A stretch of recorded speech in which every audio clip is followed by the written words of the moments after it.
सोनिया जी के बारे में संक्षेप में कुछ अपना उद्गार रखना चाह रहा हूं, क्योंकि उनको बड़ा अपमानित किया गया भारत में, और अपमानित करने के दोषी सिर्फ RSS वाले। सोनिया जी से हमारी प्रथम मीटिंग दिसंबर 2002 में हुई थी। ये फोटो है हमारी 2002 की, दिसंबर की। जाड़ा पड़ रहा था, सुबह 7 बजे मिलती थी लोगों से। कुछ 7 बजे मैं इनके यहाँ पहुँच गया था। मैं था, मेरा ड्राइवर रणजीत सिंह मर गए, एक हमारे भतीजे थे। मैंने अपने लिए नहीं कुछ मांगा, पूछा उन्होंने क्या चाहते हैं। हम अपने लिए नहीं आए हैं, हमारे आजमगढ़ के विकास के लिए कुछ दे दीजिए। विकास मैंने मांगा था आजमगढ़। एक RSS संस्था है जो भाजपा को शासित करती है। भारतीय जनता पार्टी का शासक RSS है, जो स्वयं में विदेशी संस्था है।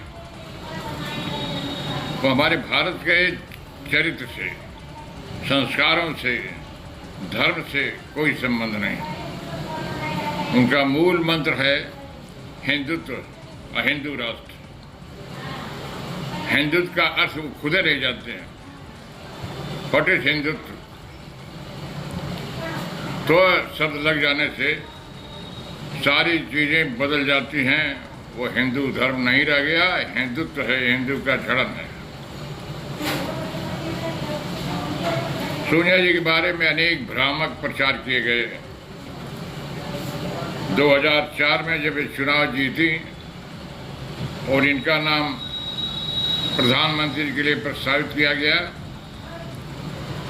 जिन्हें विदेशी कह करके लज्जित किया गया, अपमानित किया गया, क्या क्या नहीं किया गया, जो एक भारत जैसे आध्यात्मिक देश के लिए एक कलंक है। हमारा भारत एक आध्यात्मिक, आदर्श और चरित्र का धनी देश है। इन तीनों मानदंडों पर अगर हम सोनिया जी को के चरित्र को, उनके मानवीय गुणों को, उनके जीवन के आदर्श को परखें, तो सचमुच हमारे भारत में कोई ऐसी नेता नारी नहीं है जो उनके बराबर कहीं उनकी परछाई भी छू सके।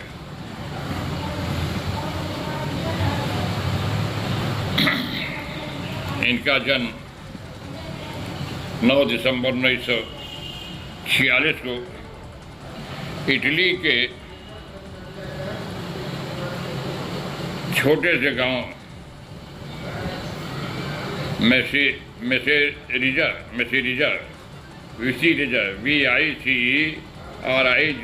विसेरेजा गांव में हुआ था।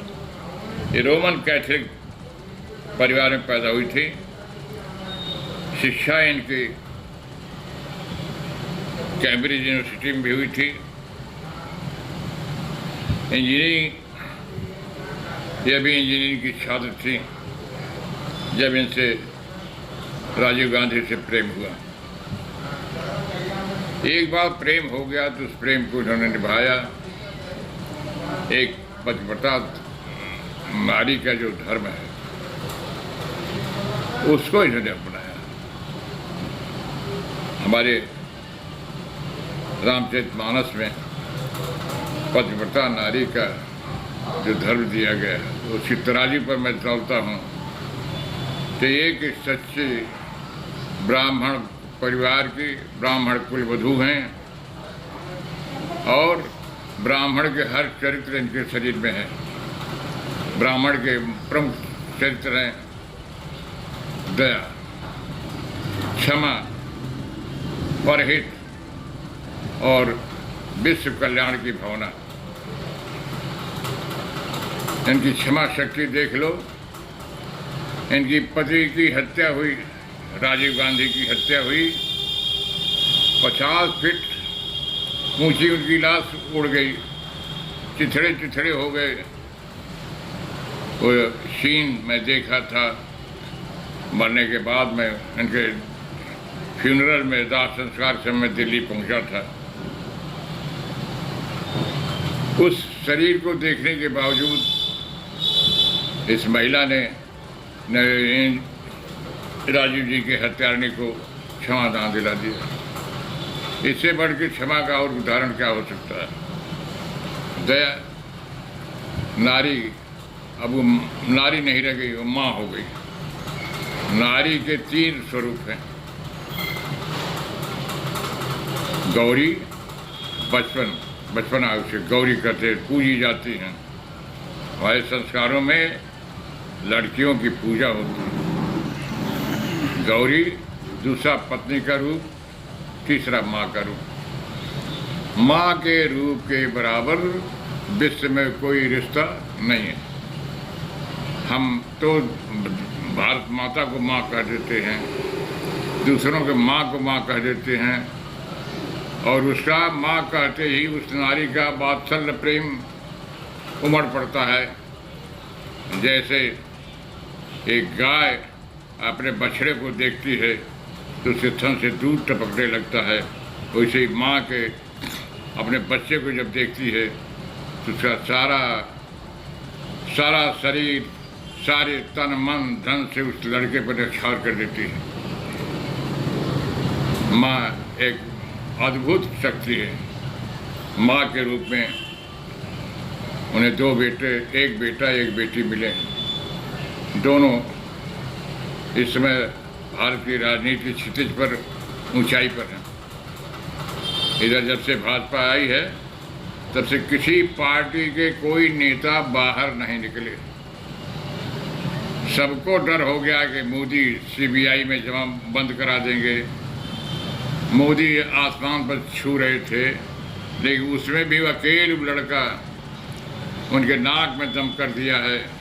भारत की जनता आज जाग उठी है और अगले इलेक्शन के लिए लोग बेचैन घूम रहे हैं, बेचैन।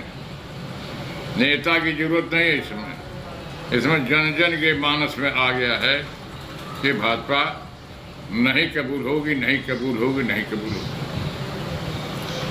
सोनिया जी के पतिव्रता धर्म पर मैं आ रहा हूँ। भारतीय नारी अगर विधवा हो गई तो 1 वर्ष तक कोई काम नहीं करती है, कोई शुभ काम नहीं करती है, कहीं घर से निकलती नहीं है। राजीव गांधी मारे गए। मारने के कारण भी बड़ा अजीब है। जैन कमीशन की रिपोर्ट के अनुसार 12 नवंबर